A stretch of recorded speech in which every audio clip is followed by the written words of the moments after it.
Hello, and welcome to another edition of Bacati TV as we look ahead to the fourth week of English Premier League fixtures and the last game week before the international break, where teams will have a chance to settle a little.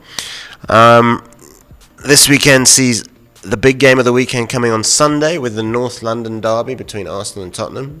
I'm here with Shaun Holland. So what's your view on the North London derby, Shaun? It's going to be quite an interesting game. I mean, the teams are quite evenly contested. So if Tottenham wins, they'll go above Arsenal. If Arsenal wins, they go above Tottenham. So these teams are going to play for it all, definitely, because they want to be the best London club, obviously.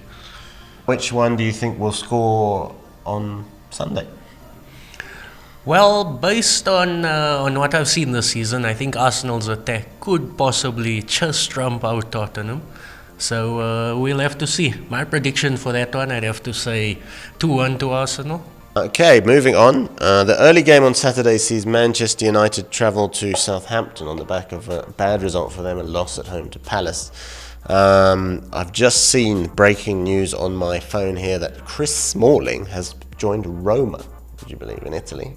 So he won't be playing that game.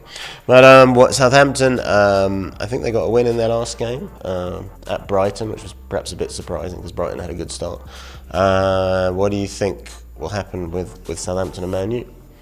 Well, Southampton's not a bad team. We know that obviously Southampton sell a lot of defenders to the bigger clubs, so they've got a really good defense. United, though, had a disappointing loss against Crystal Palace, and you can't say if they're going to win against Southampton either, because it's been a hot and cold game from United. They had such a good start against Chelsea, and some of the Chelsea fans will obviously debate that they made United look good in the beginning of the season. So we'll just have to give it another 2 weeks to see. I think United could possibly come back from this one. Definitely, the guys aren't going to want to lose 2 back-to-back games to weaker opponents. Definitely not. Then you've got Chelsea playing Sheffield United. Frank Lampard's men have coming off the back of a win over Norwich, also a newly promoted side. I think Chelsea at home would have the upper hand. Frank Lampard would be desperate to get a first home win in front of his own fans as well.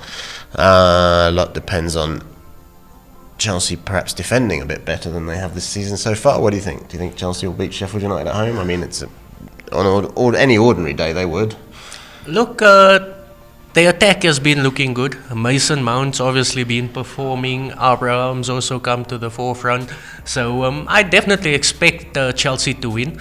But let's not forget that they did narrowly escape a draw with Norwich City, 3-2 to them. So it's the Premier League. It's the Premier League. There are no easy games. This is true, unless you're Man City, who are at home to Brighton. And we expect another win for them, don't we? Man City, Brighton. I mean, Brighton have looked pretty decent, and they were, in the sense that they had a player, it was an awful tackle. I think it was Andone who got red carded against Southampton, and that really put them on the back foot. But in the sense that that did happen, they've had a decent start to the season with a new coach coming in who looks quite useful. So, I don't know, I guess they'll set out to be defensive and try and stop City from playing. Yeah, that's probably going to be their game plan.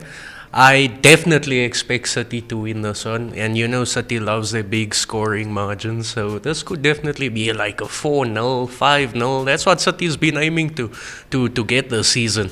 The goal difference is really high already. Although they're behind Liverpool, they've got a higher goal difference, so I expect them to extend that goal difference, definitely. And then finally, let's just touch on Liverpool. They're at Burnley, which is never an easy place to go and play, Turf Moor. Burnley a bit unlucky to only draw with Wolves on the weekend. A late penalty for Wolves, and one that I've seen given and seen not given. What's your view on that one? A tough test for Liverpool, and their defence really needs to hold up because they haven't kept a clean sheet yet this season. No clean sheets this season. They've been giving the teams consolation goals towards the end of the games, and they definitely got to look out for Barnes. Barnes has started this season. He's got 4 goals out of his games. If he scores in this game, it will be history for Burnley, because then he'll be the first Burnley player to score in 5 successive league games. And but we still expect Liverpool to win. although they may score, the defense hasn't been looking good, but we still expect Liverpool to take the win away. They're not going to let their foot off the pedal because they obviously don't want City to catch up to them. A loss here would then mean they're back even on points with City. So with the goal difference I just spoke about, City would then go back to the top of the league, and I'm sure Klopp doesn't want that pressure again. Okay, well, and of course Liverpool have Mohamed Salah, who is in superb form. I saw a great interview with him, or with his first coach at Basel this week, who said that when Salah came for his first training session, they thought it was his twin brother because he was so bad. But after that, it just got better, obviously. Now he's like one of the best players in the world. All right, that concludes Bacardi TV's English Premier League preview for another week. Please do follow us on Twitter and like us on Facebook, and we hope to see you next time.